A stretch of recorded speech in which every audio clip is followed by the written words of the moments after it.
Macedon by Harold Lamb. We are continuing the first summer and winter, which is chapter 7, book 2.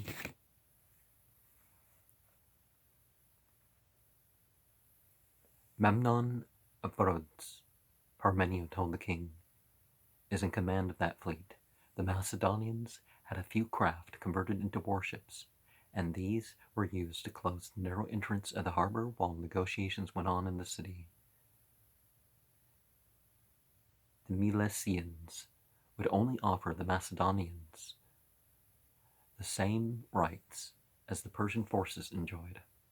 The men in high spirits wanted to storm the wall. Diades set up new machines.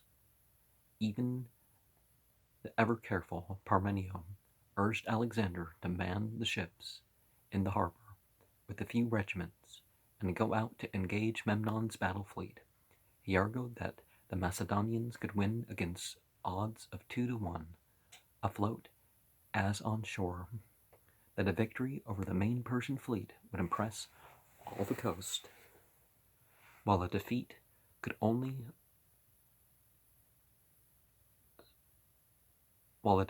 cost only limited casualties. He offered to command the extemporized fleet himself. Probably Parmenio was right in his argument, but Alexander, distrusting the situation, had become the soul of caution. He refused consent. Parmenio insisted, pointing out that he had an omen in his favor. The men had seen an eagle come down from the sky and alight among them on a rock under the very stern of a war galley. So the eagle presaged victory, indicating a ship. If the eagle stayed on shore, Alexander told him, we will stay put on good firm land. I should start saying Alexandros, but omens can be interpreted on multiple sides of things. They could have just as easily said, oh, that means we're going to lose because a bird of prey is coming after our symbol. The consequences were not happy. Weeks went by in skirmishing while the Macedonians took over all the nearby sources of drinking water along the coast, and Memnon's fleet, wearied trying to keep up a blockade without water, drew off to occupy the great land of Lesbos. This, his first encounter with the battle fleet, gave Alexandros much to think about. After Miletus, resistance increased on the part of the Ionians. Memnon, moving towards the open thoroughfare of the waters, appeared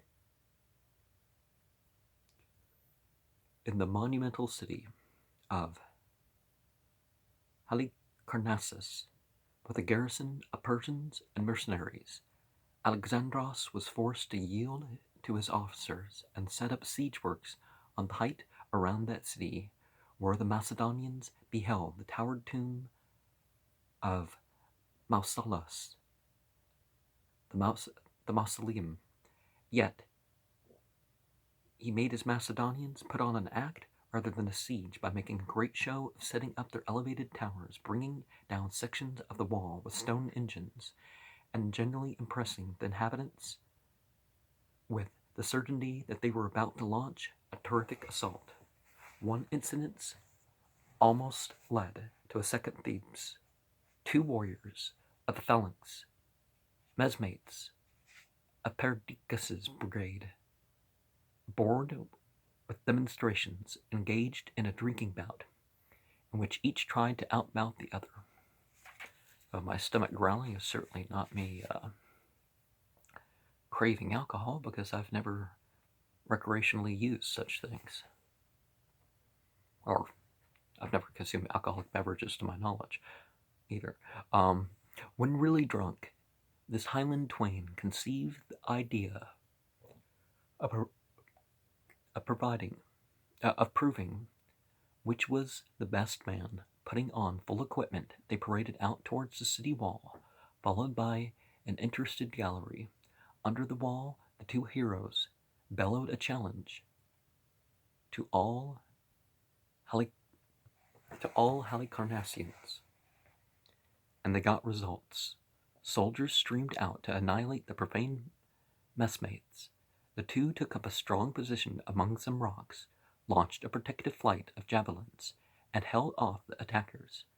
The gallery plunged in to aid the duelist, and other Pizzateri charged up to extricate the gallery before the soldiers could be pulled away, bringing with them what was left of the two champions. A miniature battle had been fought outside the gates of Halicarnassus. In the end, Alexander had to break in when Memnon started to burn the city's engines and stores and to evacuate the walls. Memnon escaped out to the omnipresent fleet, while the garrison fortified itself anew in two rocky promontories that could not be surrounded by the Macedonians. Alexandros's officers were ordered to put out the fires and not to enter the houses of the city. He had managed to preserve Halicarnassus, but only at a cost of time and lives, and he had to leave some regiments to block off the strongholds of the garrison. The city itself, with its monuments intact, he turned over to a woman to rule for him, to a sister of Mausolus, Ada by name. He paraded the Macedonians through the avenues in her honor, and when the grateful Ada insisted on adopting him as her son, he agreed cheerfully. After Halicarnassus' offers of tribute and even a symbolic gold crown were brought in by envoys from neighboring towns, the Lady Ada sent a woman's gift, a preserved fruit, and rare seasoned dishes, along with cooks to prepare and serve such palatial food.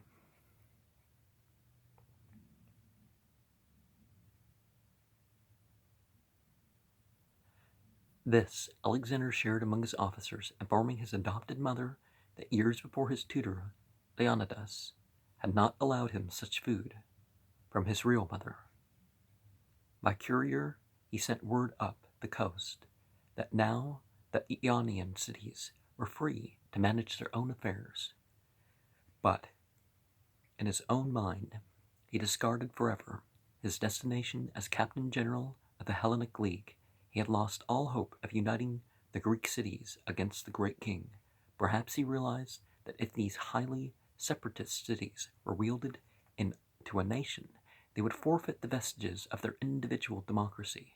To these vestiges they still held stubbornly, content, often, to be administered by tyrants, so long as the tyrants were of their own polis.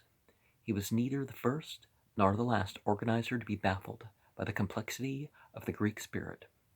Unwilling to plunder the wealthy Ionian cities, yet needing funds if he was going to go on assuming the responsibility for their protection, and needing the services of their seaports, he had convinced himself that he would get no aid from them. Stubbornly he held to the splendid coast, determined to work out some solution for it. Meanwhile, he had to work his way down this potentially hostile shore. His first move was to dismantle his miniature fleet that had been hugging the harbors and to land the crews, explaining that he had no money to pay them. He would not risk his Macedonians on the sea even after learning of the death of the enemy commander, Memnon of Rhodes, at Multilena. Yet the sea itself came inland to menace the army in so strange a fashion that the Macedonians took it to be an omen for certain. The coast road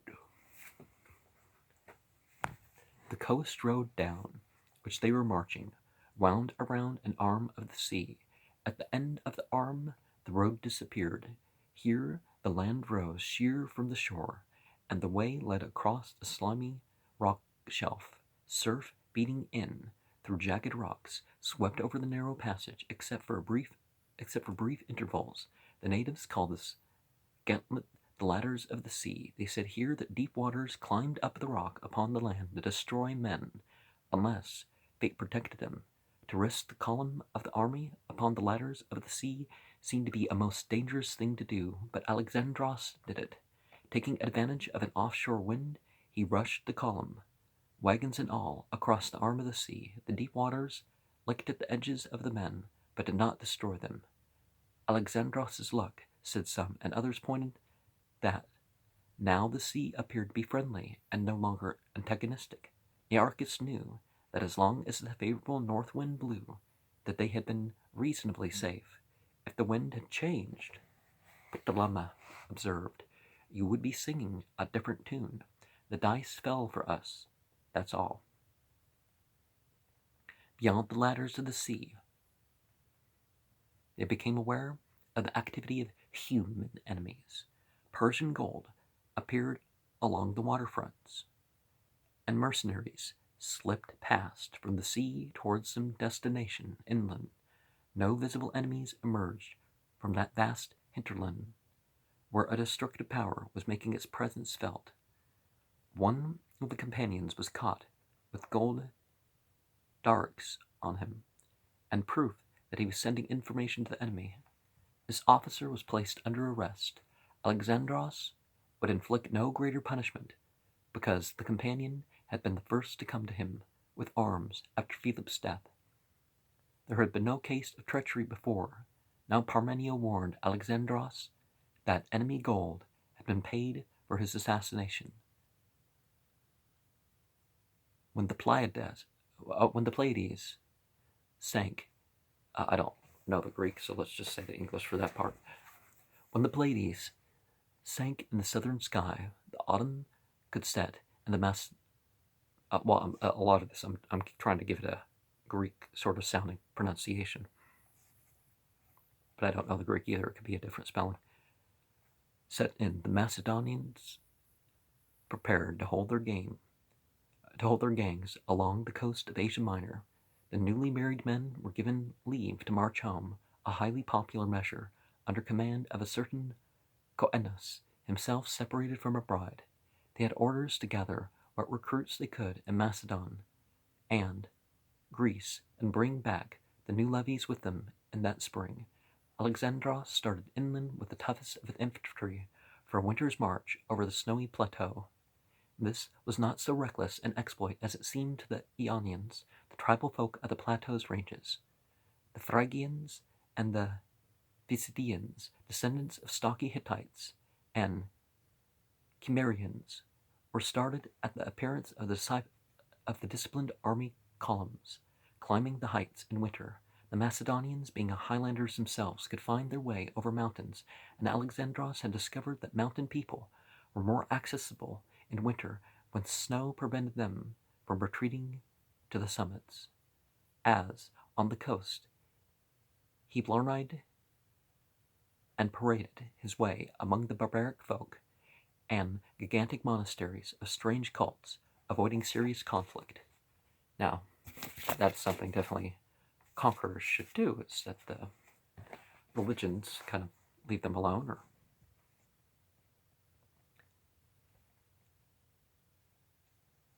I mean, you can teach, but that's it. Moreover, his Highlanders felt at home among pine forest and sheep, and got on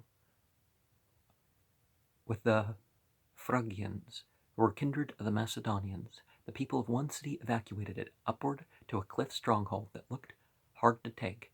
The experienced Macedonians encircled it and sent word to its defenders not to be fools, but to come down and make a treaty. They answered that they were not fools, because they expected to be reinforced within 2 days. Alexandros then inquired if they were not relieved within the 2 days, would they come down? They said yes. And when the 2 days were up and down, they came and talked over the situation. From such folk as this, Alexandros got more volunteers than from the aristocratic Ionians. They were even more superstitious than his Macedonians, and he heard how a wagon was preserved in the palace of Gordium, the largest of the mountain cities, because its founder was supposed to have arrived on that spot driving a wagon. Age had sanctified that wagon, until the priest of the palace at Gordium maintained that it would rest there until a man should come who could untie the knot that bound the yoke to the wagon shaft. And if any man could do that, he would become a great king of Asia. Oh, what is it? Alexandros Omagas? What's the letter in between?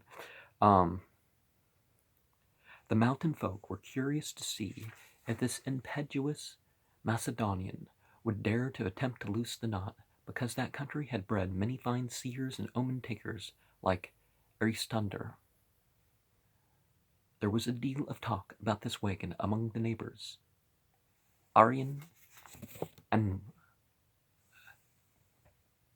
Arian the Roman relates, when Alexandros arrived at Gordium, he was very keen to go up into the citadel and see its wagon, and the cord and yoke of the wagon, because a saying had gone around that whosoever loosed the cord from the yoke would rule Asia.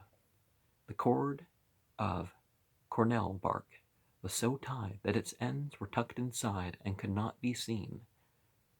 Alexandros could find no way to loosen the cord, and he was afraid now if he failed it would have a bad effect on the watchers. Some say that he drew his sword then and cut it through, but one who was there with him says that he pulled out the pin of the wagon pole. As this was a wooden peg driven through the yoke and pole, when he drew out the yoke was free. When he drew it out, the yoke was free, and the cord came loose. However that may be, he and his men went out as if he had fulfilled the oracle, and that night the folk heard thunder in the sky. During those winter months, the rumor spread over the snow-bound plateau of this Asia Minor that the golden-haired Macedonian youth had in him divine power, and that he was destined to become a monarch of these lands. So they thought the peasant folk and the Macedonian peasantry agreed. The popular rumor had one unexpected result. Thereafter, Alexander's appearance in person upon a scene had something of a shock effect. Meanwhile, bad news was coming in to the Macedonians resting at Gordium. The enemy fleets, unhampered by mild winter winds, had been systematically taking over most of the island chain of the Aegean, and had finally established a base at Tenedos, near the entrance of the Dardanelles. When Coenus came back at the melting of the snows with the new levies, some 3,000 infantry and 300 Macedonian horses, with several companies of Thessalians, Alexandros learned that these enemy fleets had appeared close to homeland, and Antipater had outfitted a few galleys to patrol the Macedonian coast, but was fearful of the Persian fleet would join the Spartans to take over Greece. The Macedonians at home also worried because Alexandros' army seemed now to be cut off. Whoever made the decision, Alexandros announced it. The Macedonian army would not retreat. It would advance and try to eliminate the dangerous fleet by capturing the remaining seaports along the coast of Asia. Some ships as these could not well keep the sea for more than 3 days at a time, because they had to put to shore for water or to cook a meal and let the men sleep. Alexandros understood that he could not match the Persian fleet upon the sea. Arrian relates, he believed that he could break up the Persian fleet by capturing the maritime cities, because that would deprive it of ports which had to recruit crews or supply its shipping.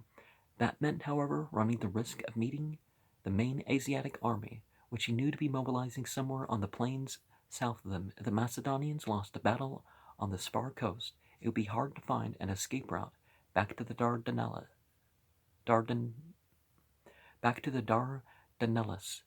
All this was explained to the General Council of the army, the officers, and companions. They voted to go ahead.